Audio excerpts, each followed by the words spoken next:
Mantong sa matinding habulan ang pagtakas ng dalawang sasakyan mula sa checkpoint ng Sarangani 2nd Provincial Mobile Force Company sa Maasim, Sarangani Province matapos nitong iwasan ang mga pulis at muntik pang makabangga ng mga nagbabantay sa lugar. Dahil dito, agad nagsagawa ng hot pursuit operation ang mga otoridad at hinabol ang van kasama ang isang itim na SUV.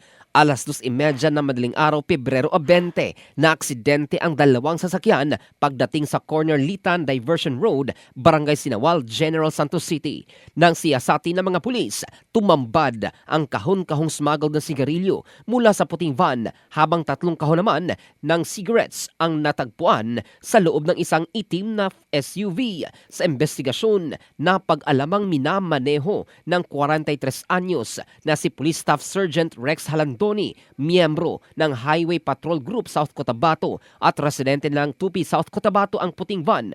Kasama niyang sakay sina Kenneth Tabion, 43 anyos mula Tupi South Cotabato, Melgy Antugon, 21 anyos mula sa Palimbang, Sultan Kudarat, habang kinilala naman ang miyembro ng Philippine Coast Guard na isang Gerant Gervacuo, 41 anyos na residente ng Barangay Labangal, Jensan.